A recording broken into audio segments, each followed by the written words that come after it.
anterior les hablé del Salmo de la misión, el Salmo 67. Y consideramos ahí básicamente 4 materias relacionadas con el Salmo de la misión. Y fueron, número 1, el meollo de la misión. ¿Y cuál fue el meollo de la misión? ¿Lo recuerdan? El meollo de la misión. Ahorita vamos a ver los pasajes. Y les hablé de la meta de la misión. ¿Recuerdan cuál fue la meta de la misión? Y les hablé de el mensaje de la misión. ¿Alguien recuerda cuál fue el mensaje de la misión? Y les hablé de la magnitud de la misión. ¿Me regalas? La magnitud de la misión. Muy bien. Veamos cuál fue el meollo de la misión. Allá en Mateo 28:19, gracias hermano Doro. En Saltillo siempre está fresco y me equivoqué de indumentaria. Yo pensé que iba a estar bien cómodo así, pero no. Gracias, hermano. La primera velocidad no tanto tampoco. El meollo de la misión es Mateo 28:19. Haced discípulos. Haced discípulos. Esa es la tarea más importante que todos tenemos como iglesia. Y luego, cuando hablamos de la meta de la misión, ¿cuál fue la meta de la misión? Que Dios nos bendiga para bendecir a otros. Bendícenos para que sea conocido en la tierra tu camino y en todas las naciones tu salvación. Y luego, cuando hablamos del mensaje de la misión, fueron 5 puntos que obviamente no los voy a repetir aquí, pero tiene que ver con que Dios es un Dios soberano, que ama a la gente, es un Dios para todos los pueblos, es un Dios que quiere pastorear a las naciones. Y por último, hablamos de la magnitud de la misión. Y es esto: el alcance o la magnitud son todos los grupos étnicos de la tierra. Las personas que se paran en los cruceros para vender semillitas, para limpiar vidrios, los migrantes, algunos se quedan, algunos van pasando por nuestro país y obviamente pues ellos quieren llegar a Estados Unidos. Todo eso es el alcance de la misión. Los huicholes, los coras, los mazaguas, los mixtecos, los de habla náhuatl, todos ellos son la magnitud de la misión. Entonces, de eso fue de lo que hablamos la ocasión anterior. ¿De qué vamos a hablar hoy? Hoy quiero hablarles del Salmo 133. Y en el Salmo 133 tenemos las bendiciones de la armonía fraternal. Y déjenme, les doy un poquito del contexto porque estoy con el Salmo 133. Les hablé antes del Salmo 67, ahora el Salmo 133. Lo que pasa es que para nuestra iglesia estoy por comenzar el estudio del libro de los Salmos, comenzando desde el Salmo 1, Salmo 2, Salmo 3, Salmo 4, etcétera, etcétera. Es un libro muy grande, pero esa es nuestra costumbre, tomar un libro de la Biblia y considerarlo capítulo por capítulo, versículo por versículo. Y entonces ahora vamos a comenzar el libro de los Salmos. Pero les dije, quiero darles 2 salmos como aperitivo. ¿Qué es un aperitivo? Es ese bocadillo chiquito que le dan a uno para degustar, para que uno sepa, ay, de esto vamos a comer. ¿Sí? El aperitivo es eso. Entonces, en este caso, yo escogí el Salmo 67 y el Salmo 133 para que los hermanos en la iglesia se den cuenta de qué es lo que vamos a hacer al estar estudiando el libro de los Salmos. Entonces, ustedes tuvieron la primicia del Salmo 67. El Salmo 67 lo acabo de predicar apenas la semana pasada allá en la iglesia. Y ahora, nuevamente, ustedes tienen la primicia del Salmo 133. Todavía no lo predico en la iglesia. Dios mediante, cuando regrese, el próximo domingo, 13 de noviembre, será cuando predique el Salmo 133, porque yo les dije, van a ser 2 salmos, el 67 y el 133 como aperitivo. Y luego, y esto será probablemente cuando regresemos de Chiapas, entonces vamos a comenzar con el Salmo 1, el 2, el 3 y así sucesivamente. Pero sin planearlo, como dijo el chavo, ¿verdad? Sin querer queriendo, están dando la primicia. ¿De qué vamos a hablar en este Salmo 133? Vamos a considerar 3 cosas. ¿Cómo debe ser la unidad y la armonía fraternal? ¿Con qué se comparan la unidad y la armonía fraternal? ¿Y cuál es el resultado de la unidad y de la armonía fraternal? Hay 15 salmos, allí, gracias. Hay 15 salmos que son considerados y son llamados en el mismo libro de los salmos como cánticos graduales. Y el Salmo 133 es el penúltimo. Cánticos graduales.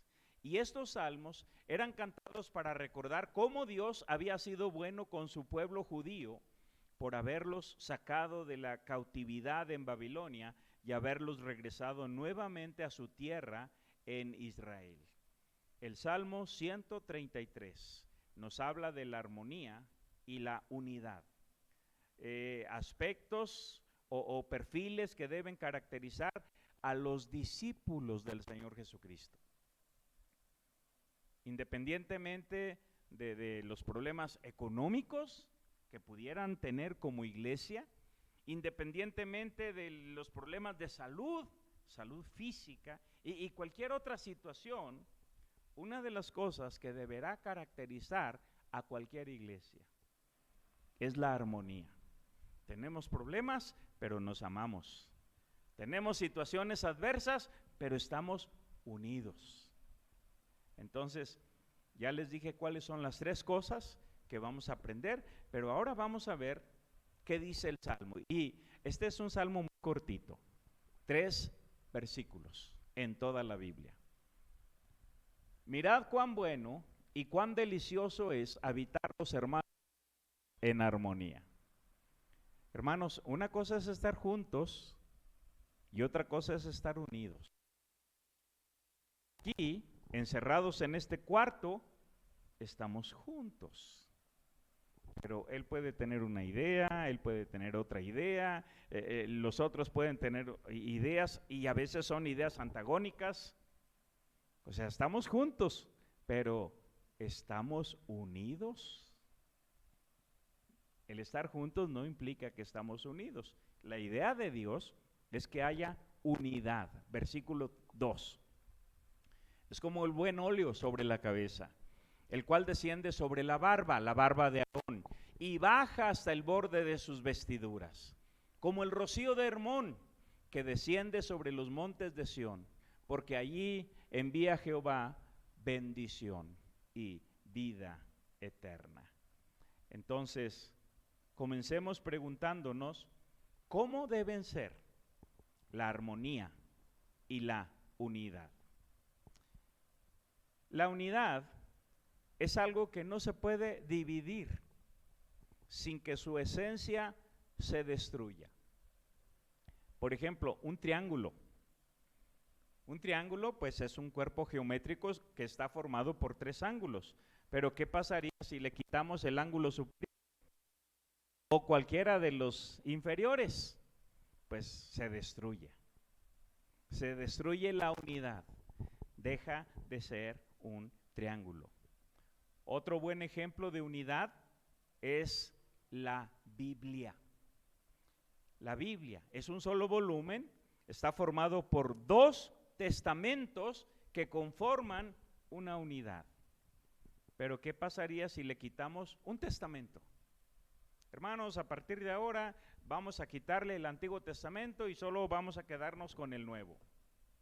Ya estamos destruyendo la unidad.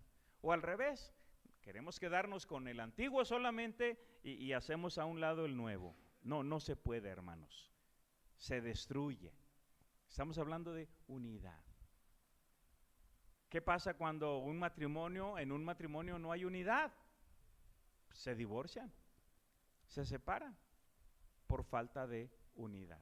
Ahora, en cuanto a la armonía, hablando de la música, es la combinación de sonidos simultáneos y diferentes, pero acordes. Por ahí vi que un niño tenía un teclado, aquí hay un piano, la hermana estaba tocando la guitarra, miren, aquí hay batería, y todos pueden estar acordes. Pero si uno por un lado, se oye muy feo, ¿verdad? La armonía es la proporción entre algunas cosas. La armonía es la buena correspondencia en el trato. Por ejemplo, la Biblia nos habla de la iglesia como una unidad, como dice Romanos 12, 4 y 5. Porque de la manera que en un cuerpo, y Pablo está usando el cuerpo físico, nuestro cuerpo, para ilustrar lo que debe ser el cuerpo espiritual, el cuerpo de Cristo, la iglesia. De la manera que en un cuerpo tenemos muchos miembros, pero no todos los miembros tienen la misma función. Los pies son para caminar, no caminamos con las manos. Las manos son para laborar, no hacemos las cosas con los pies. Algunos parece que sí, ¿verdad? Pero no debiera ser. Somos muchos miembros, no todos tienen la misma función.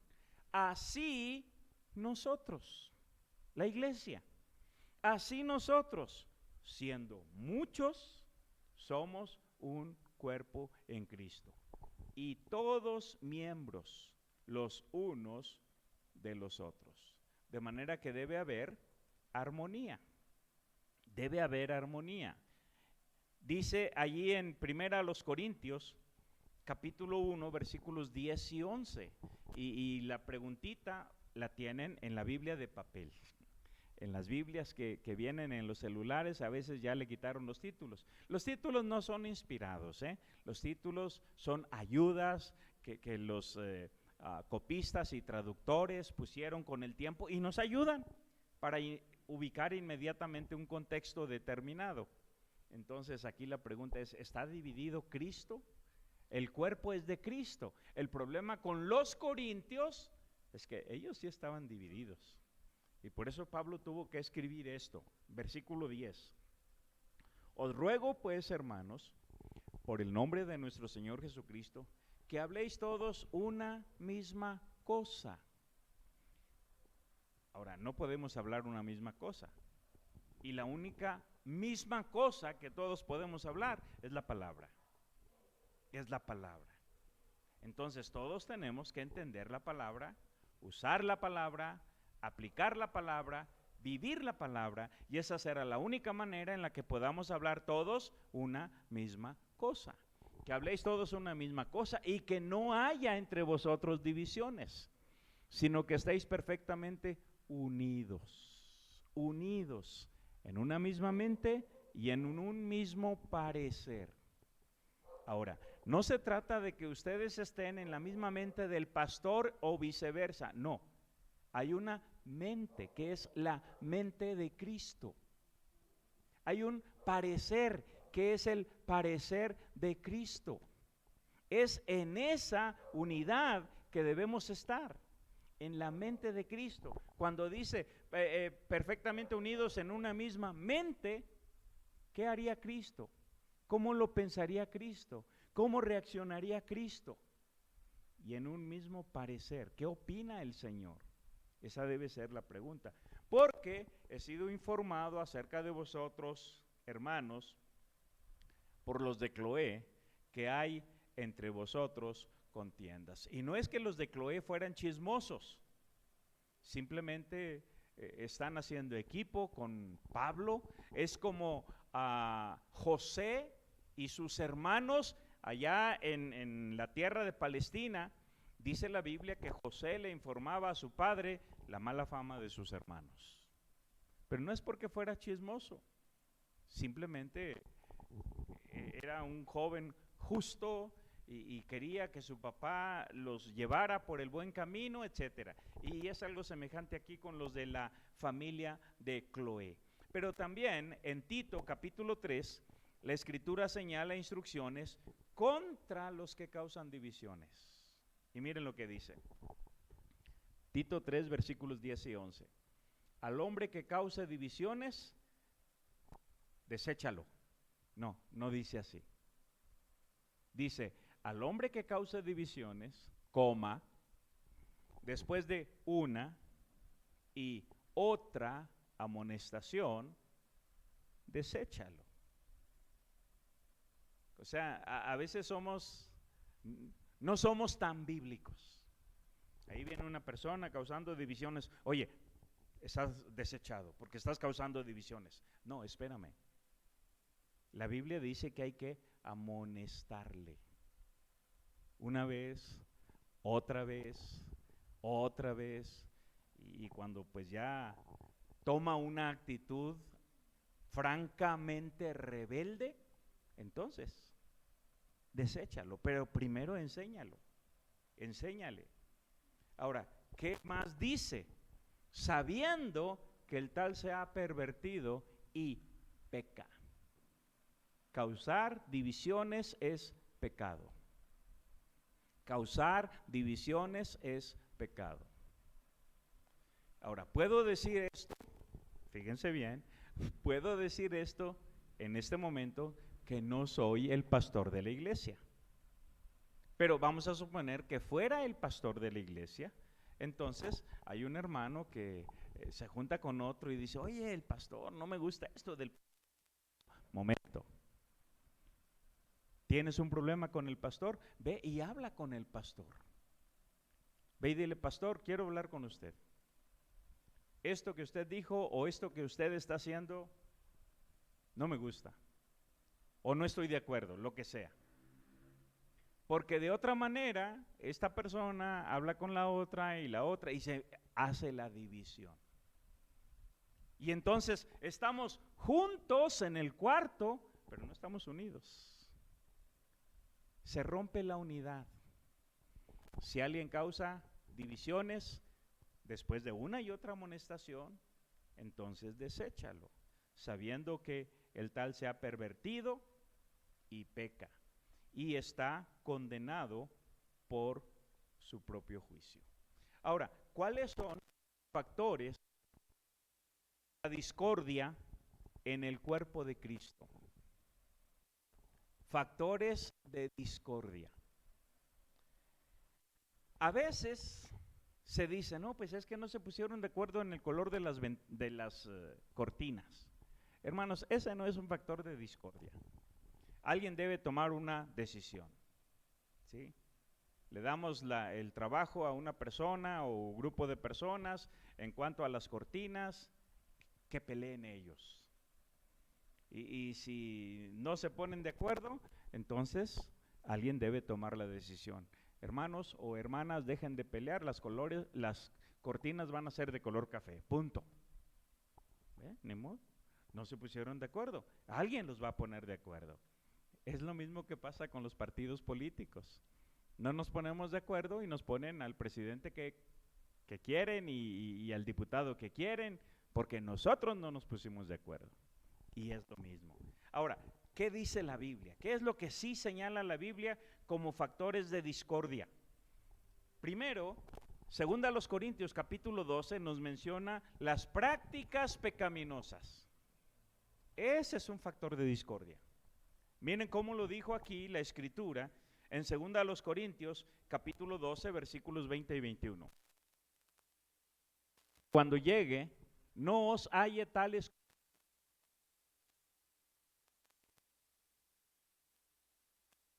contiendas, envidias, iras, divisiones, maledicencias, murmuraciones, soberbias, desórdenes, que cuando vuelva me humille Dios entre vosotros y quizá tenga que llorar por muchos de los que antes han pecado y no se han arrepentido de la inmundicia y fornicación y lascivia que han cometido.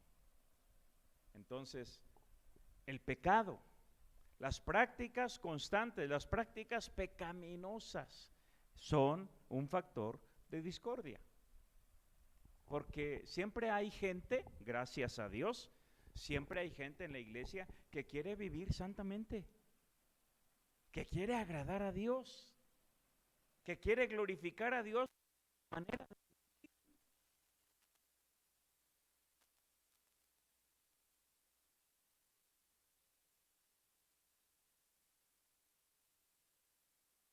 discordia. Otro factor de discordia son las posturas extremas. ¿Qué significa esto? Bueno, en el libro de Tito, capítulo 3, versículo 9, dice: pero evita las cuestiones necias y genealogías y contenciones y discusiones acerca de la ley. ¿Por qué? Porque son vanas y sin provecho. Evita, es la primera expresión ahí. Evita estas cosas, evita esas discusiones.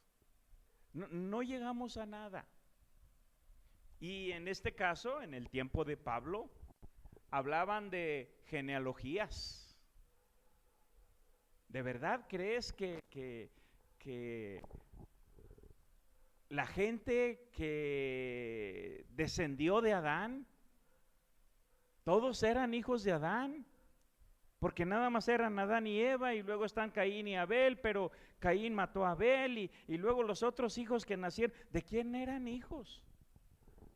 Evita las genealogías, evita las contenciones, evita las discusiones acerca de la ley.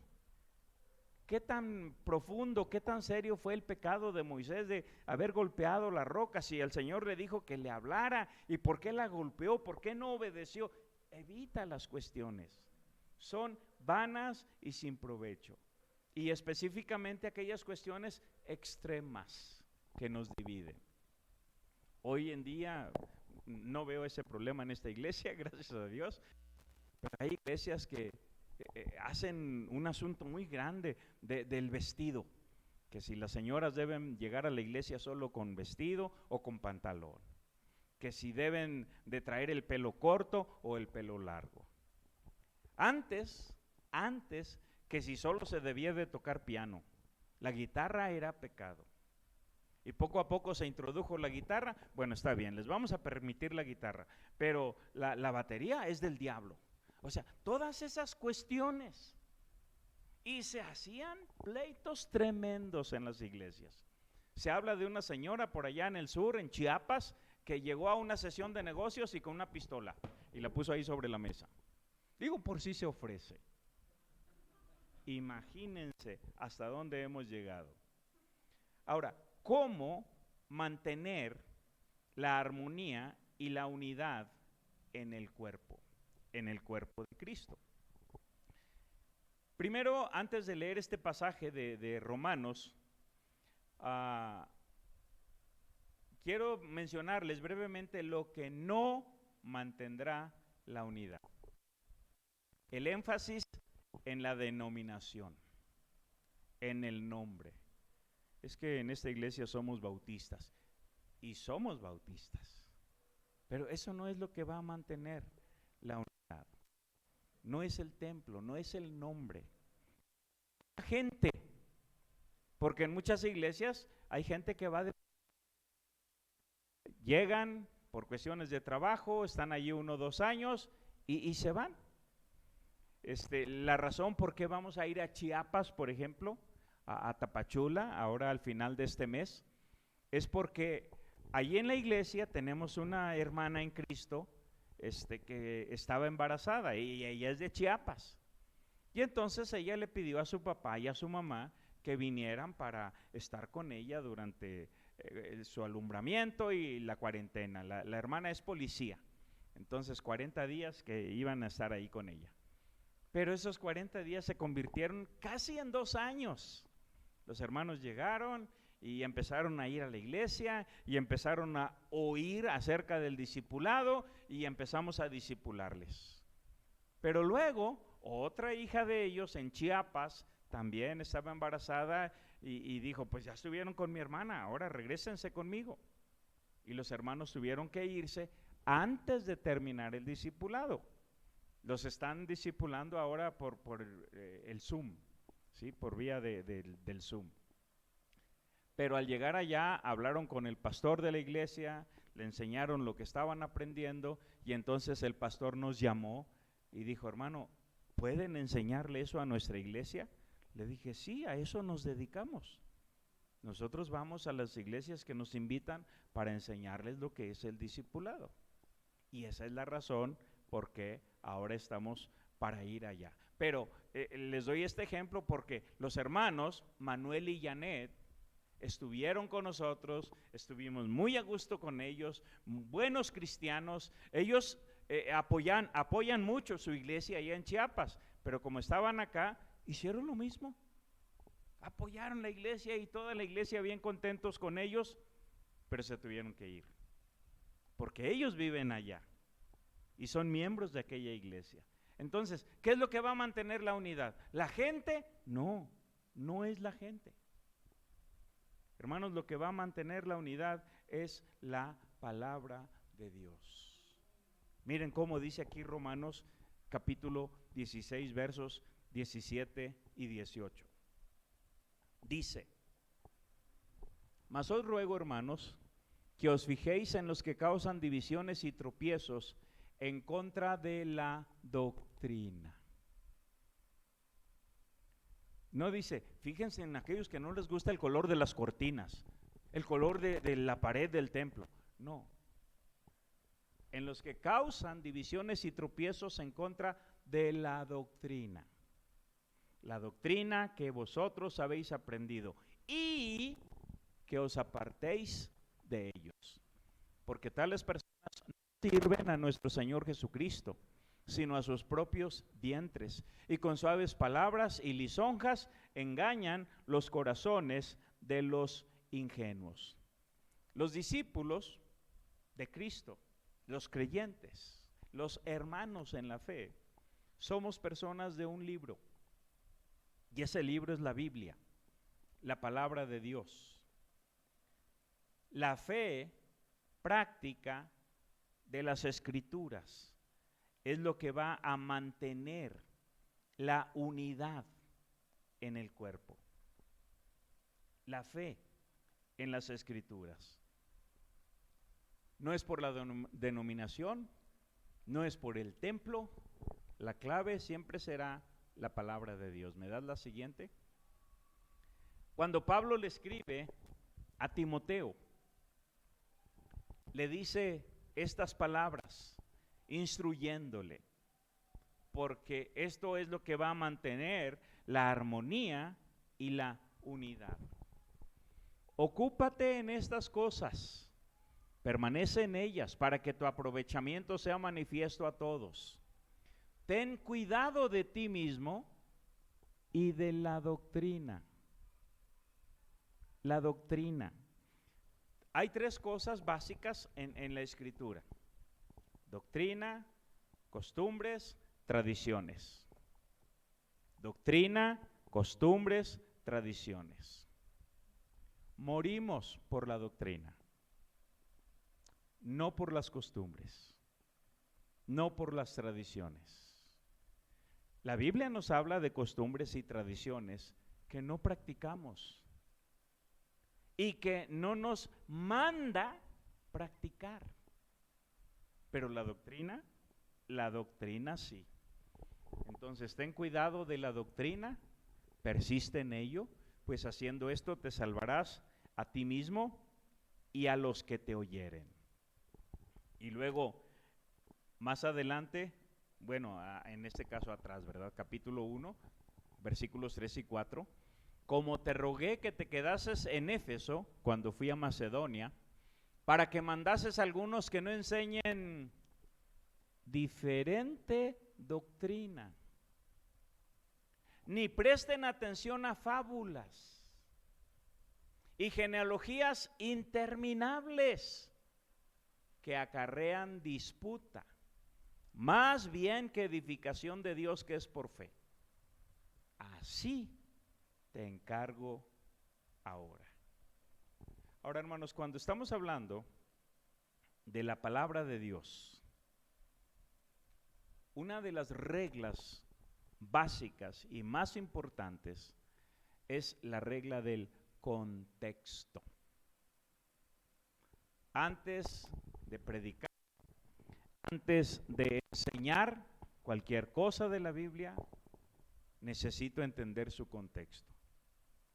Si no entiendo el contexto, me voy a equivocar.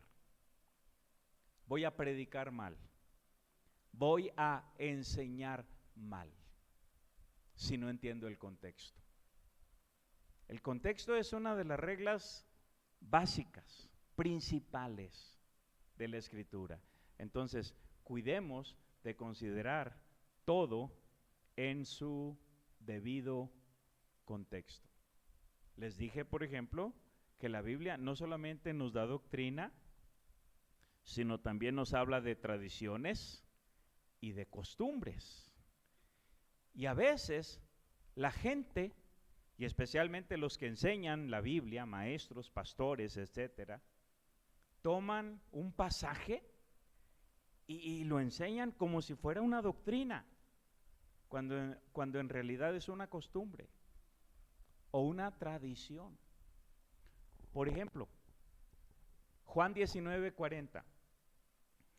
Tomaron pues el cuerpo de Jesús y lo envolvieron en lienzos con especias aromáticas, según es costumbre sepultar entre los judíos.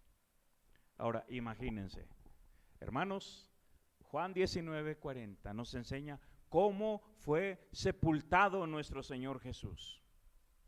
Y una vez que lo aprendemos, a partir de ahora, cada persona que muera en nuestra congregación debe ser envuelto en lienzos con especias aromáticas y sepultado en una cueva. No vamos a abrir la tierra para sepultar ahí a nuestros muertos. Los vamos a meter en una cueva. A ver cómo le hacen, pero así enseña la Biblia. No, espérame.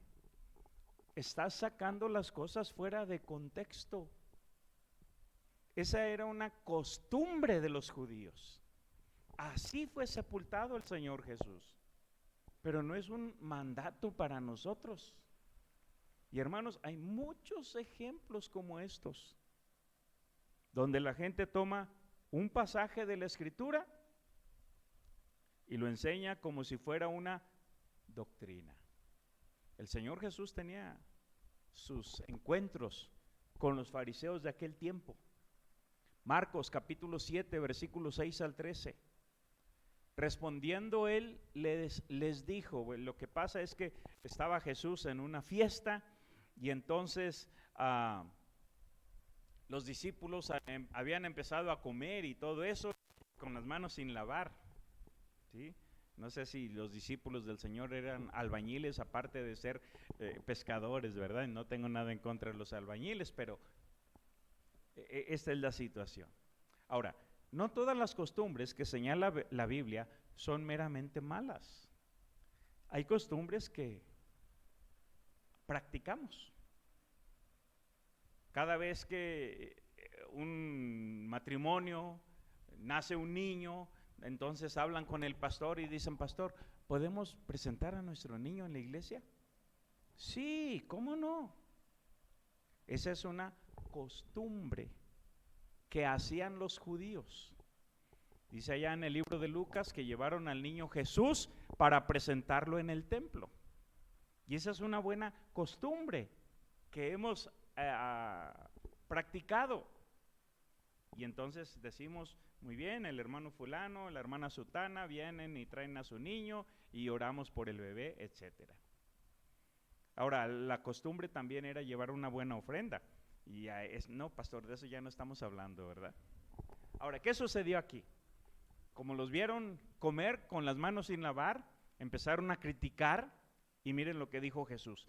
Respondiendo él les dijo, hipócritas, bien profetizó de vosotros Isaías, como está escrito. Este pueblo de labios me honra, mas su corazón está lejos de mí. Pues en vano me honran, enseñando como doctrinas mandamientos de hombres.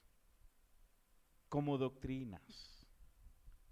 ¿Por qué hacemos tal o cual cosa? Es que así lo hemos hecho. Así dice la Biblia. ¿Dónde? ¿En qué pasaje dice la Biblia esto o aquello?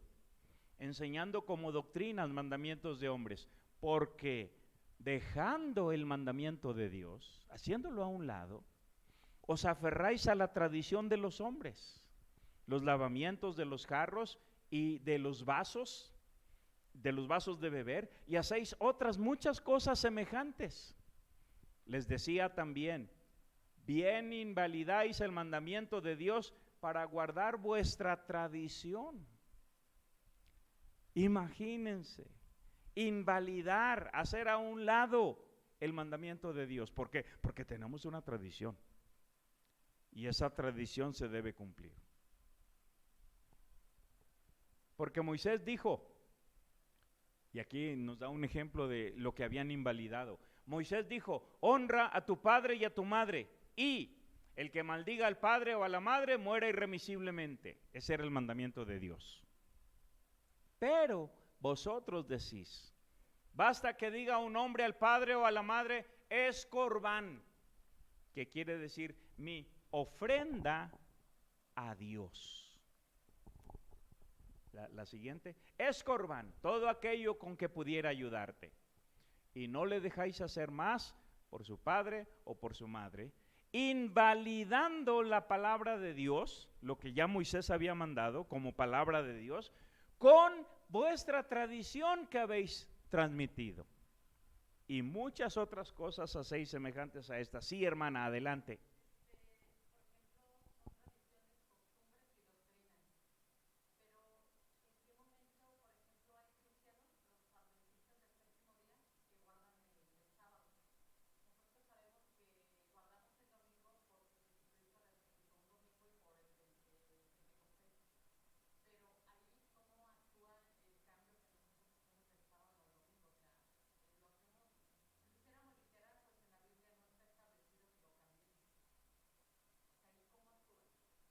Muy bien, hermana. La regla principal que les mencioné es la regla del contexto. Contexto. ¿Conocen a Tomás y Magdalena? Muy bien, ahí atrás está la hermana Blanquita. ¿Puede levantar su mano, hermana Blanquita? Muy bien, ella es la hermana Blanquita. Ella es la mamá de Tomás. Hace muchos años, Dios nos permitió conocerlos, Dios nos permitió hablarles de Cristo y aceptaron a Cristo. Ya después nos permitió bautizarles allá en el manantial, porque este terreno ni siquiera estaba, nos reuníamos en una casa. Cuando conocí y empecé a hacer amistad con Tomás y Magdalena, Magdalena empezaba a ir con los adventistas, los del séptimo día, pero ella había sido catecista, de esas católicas que enseñan el catecismo y de las buenas, Y entonces, platicando en una ocasión con ellos, Magda me dijo, Elías, si tú me convences que el domingo es el día del Señor y no el sábado, yo me hago de los tuyos. Le dije, bueno, Magda, no se trata de que te hagas de los nuestros. Le dije, porque tienes razón, el domingo era el día del sol. La palabra en latín viene de domine, el Señor, el sol, Baal en la Biblia. Entonces, el domingo era el día del sol, pero el lunes era el día de la luna, el martes era el día de Marte, el miércoles era el día de Mercurio, el jueves era el día de Júpiter, el viernes era el día de Venus, el sábado era el día de Saturno. Y entonces, ¿cuándo vamos a adorar al Señor? ¿Por qué lo hacemos en domingo? Porque el domingo es el día que todo mundo, entre comillas, descansa. Yo sé que hay gente que tiene que cumplir ciertos horarios y tiene que trabajar. Como cuestión práctica, el domingo se descansa. Y esa es una razón. Pero nosotros estamos en contacto con las culturas musulmanas. Tenemos dos familias viviendo entre musulmanes en el Asia Central. Creo que les mencioné eso la ocasión anterior. Y los musulmanes no descansan en domingo. Para los musulmanes, su día feriado, su día libre, etcétera, etcétera, y el lugar, el momento en que se reúnen para sus reuniones de ellos, de musulmanes, ¿verdad? Es el día viernes.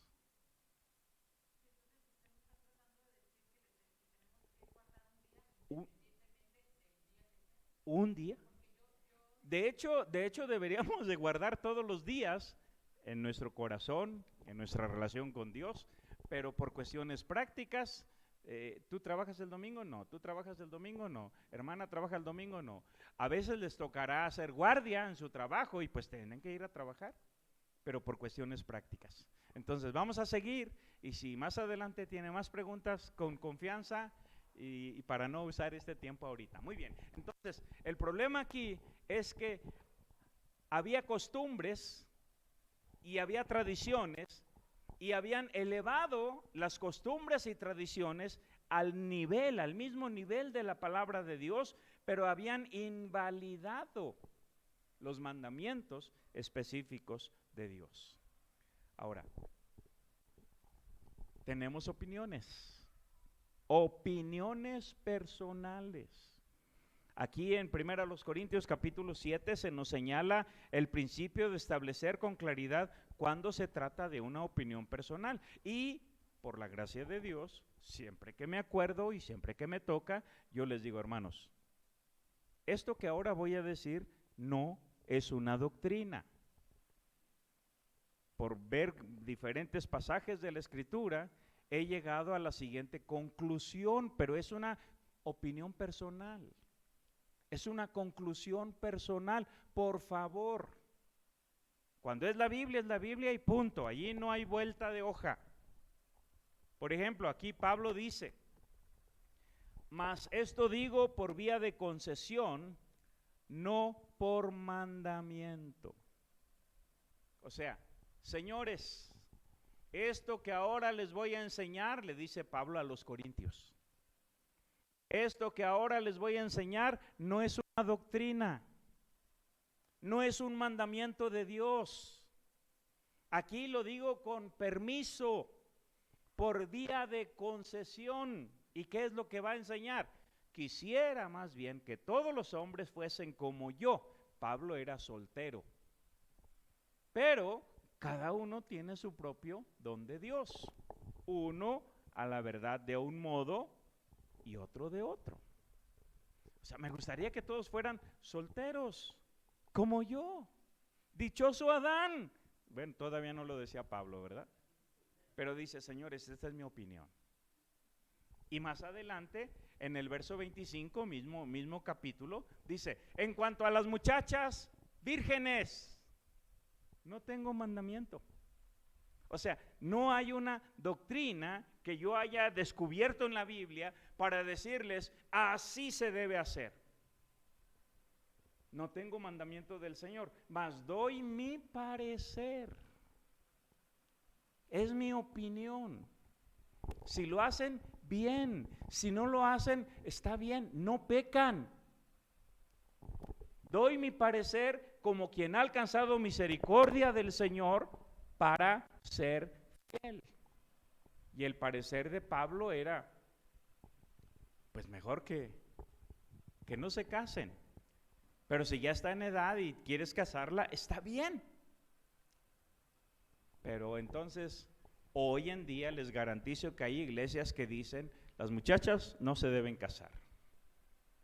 O vamos a conseguirles los papás, porque así se hacía en el Antiguo Testamento.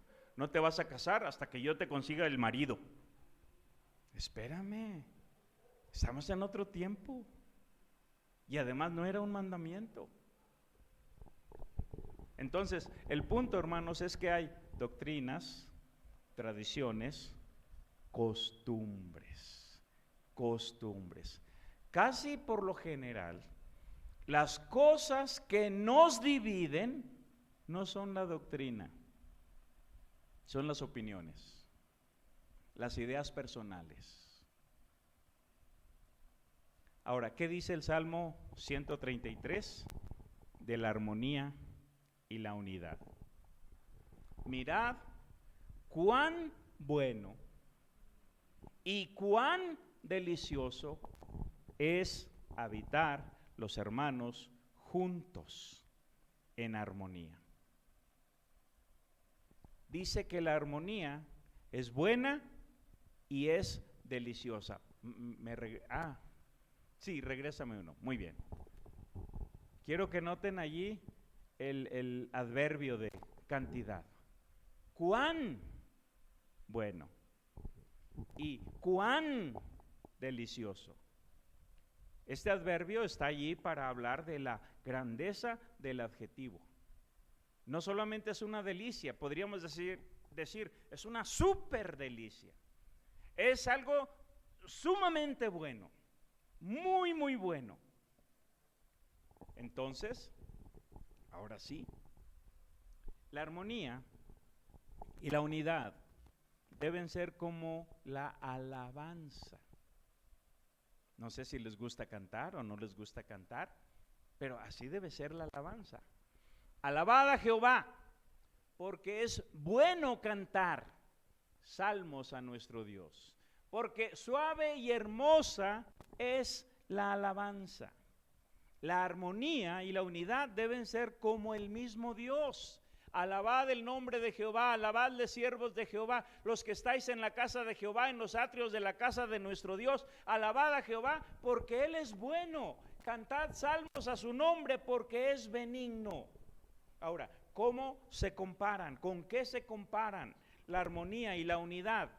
Dice, es como el buen óleo. Óleo significa aceite. Es como el buen óleo sobre la cabeza, la cual desciende sobre la barba de Aarón y baja hasta el borde de sus vestiduras. Como el rocío de Hermón.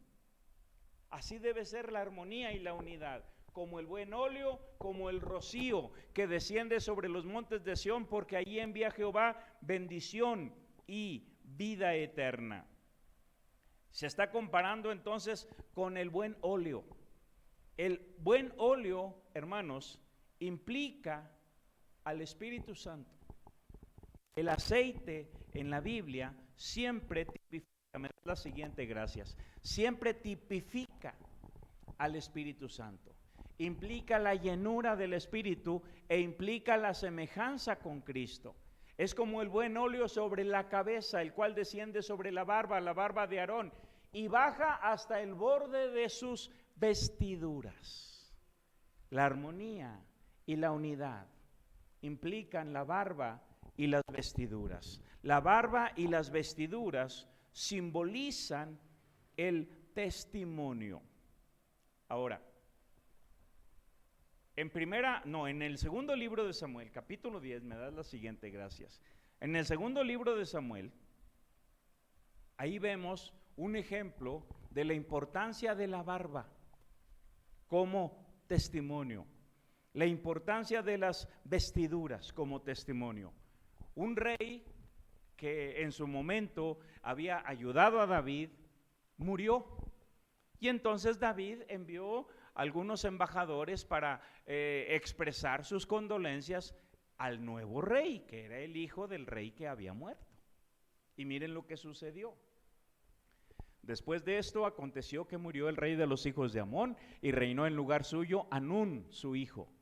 Y dijo David, yo haré misericordia con Hanún, hijo de Naas, como su padre la hizo conmigo. Envió David sus siervos para consolarlo por su padre, mas llegados los siervos de David a la tierra de los hijos de Amón, los príncipes de los hijos de Amón dijeron a Hanún su señor, ¿te parece que por honrar David a tu padre te ha enviado consoladores? ¿No ha enviado David a sus siervos a ti para reconocer e inspeccionar la ciudad para destruirla? Entonces Hanún tomó los siervos de David, les rapó la mitad de la barba, les cortó los vestidos por la mitad hasta las nalgas y los despidió. Cuando se le hizo saber esto a David, envió a encontrarles, porque ellos estaban en extremo avergonzados. Y el rey mandó que les dijeran, quedaos en Jericó hasta que os vuelva a nacer la barba. y entonces volver. De manera que en un sentido figurado, cuando alguno de nuestros hermanos ha pecado, podemos decir, bueno, le cortaron la barba. ¿Y qué se debe hacer? Pues que se quede en Jericó hasta que le vuelvan a hacer la barba. Pero hermanos, si yo no me rasuro un día, pues ya me empieza a salir la barba, ¿sí? No sé cuánto tiempo le toma a Josué tener la barba que ahorita tiene. Pero ahí estamos hablando de los judíos. Todas las gentes de Palestina, árabes y judíos, son de mucha barba. Casi hasta acá, hasta la cintura, mucha barba.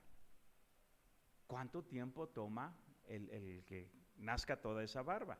Muy bien, todo ese tiempo tenían que quedarse en Jericó hasta que les naciera la barba. Ahora, Jericó significa dos cosas: lugar de fragancia y lugar de la luna. Eso significa Jericó. Lugar de fragancia y lugar de la luna. La luna en la Biblia, y no tengo el tiempo para demostrárselos, pero la luna en la Biblia tipifica la iglesia, el cuerpo de Cristo. ¿Qué lugar más fragante puede haber que el seno de Cristo, el cuerpo de Cristo? Pero ¿qué hacemos nosotros? El hermano pecó, pues que se vaya de la iglesia. La hermana pecó, pues bótenla de la iglesia. No, espérame.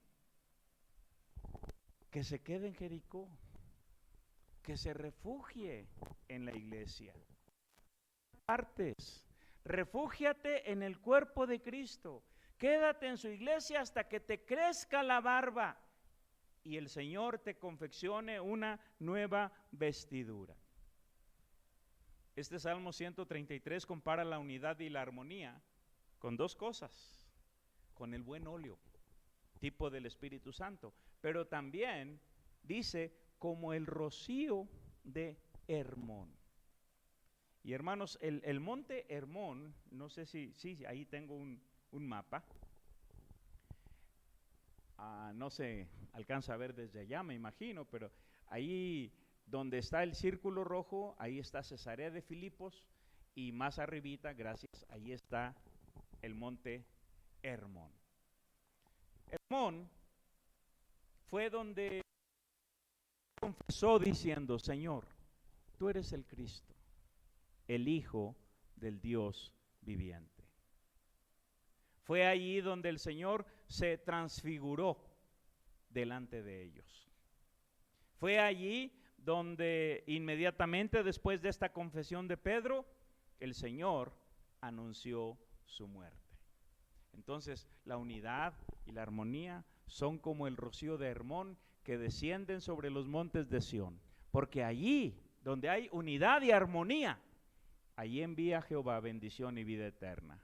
Dice el Salmo 75, te temerán mientras duren el sol y la luna, de generación en generación. Descenderá como la lluvia sobre la hierba cortada, como el rocío que destila sobre la tierra. Florecerá en sus días justicia y muchedumbre de paz, hasta que no haya luna. Estamos hablando de las bendiciones de la unidad y la armonía, y esto nos da un cuadro de el Señor Jesucristo. Ahora, ¿cuál será el resultado de la unidad y de la armonía? Mirad cuán bueno y cuán delicioso es habitar los hermanos juntos en armonía. Es como el buen óleo sobre la cabeza, el cual desciende sobre la barba de Aarón, y baja hasta el borde de sus vestiduras, como el rocío de Hermón que desciende sobre los montes, porque allí envía Jehová bendición y vida eterna. Esto nos está señalando que el Señor enviará su bendición donde se cumplan estas condiciones que ya hemos señalado. Si en nuestra iglesia hay unidad y armonía, si en nuestra iglesia la unidad y la armonía es buena y deliciosa, si esa unidad y armonía en nuestra iglesia es como el buen óleo sobre la barba de Aarón, si es como el rocío de Hermón, entonces nuestra iglesia será bendecida con la vida eterna.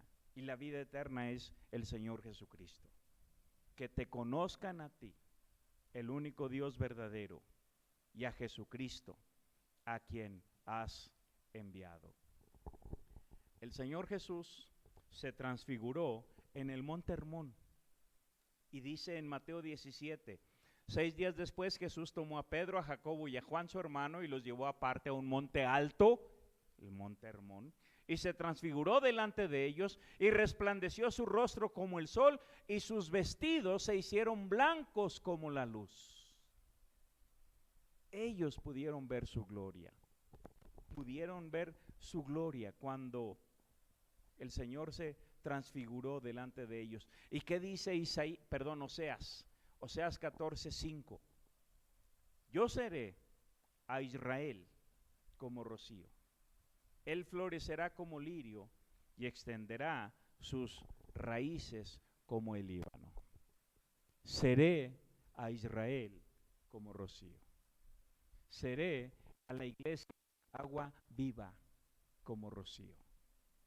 Y entonces van a florecer, van a tener fruto, van a ser útiles al Señor y extenderán sus raíces como el Líbano, cuando hay unidad y armonía. Ahora, hermanos, yo no sé cuáles son los problemas, si es que tienen problemas, relacionados específicamente con unidad y armonía. Pero eso es algo que deberán arreglar. Durante la semana, agarren un cuaderno y empiecen a anotar allí. Tengo problemas con el hermano fulano, con la hermana sutana, estos son los problemas, y primero llévelos delante de Dios. Y luego, ármese de valor. Y o háblele por teléfono o vaya a visitarle. Yo diría que mejor vaya a visitarle. Hermano, hermana, yo quiero que en nuestra iglesia haya unidad y armonía. Pero mientras tú y yo tenemos problemas, no va a ser posible. Vengo a pedirte perdón. Vengo a arreglar nuestras diferencias. No es fácil, yo sé que no es nada fácil. Pero esta es la palabra de Dios. Esta es la palabra de Dios. Y la última imagen es la de los misioneros y le pido a Josué que la ponga porque ahí donde dice nuestros 5, la silueta, y estos otros 2 que están abajo, esos son los 2 matrimonios que tenemos en el Asia Central, entre los musulmanes. Pero es un país donde no se puede predicar el evangelio y por eso no tenemos fotografías de ellos. Porque sus vidas ahí corren peligro. Y entonces por eso no ponemos fotografías de ellos. Hermanos, la unidad y la armonía, Salmo 133. No es toda la enseñanza. Si ustedes lo vuelven a leer, le vuelven a pedir al Señor, Señor, ¿qué más? Y hay mucho más en ese Salmo 133 de tan solo 3 versículos. Que Dios bendiga sus vidas. Pablo le dijo a Timoteo, considera lo que digo y el Señor te dé entendimiento en todo. Hermano.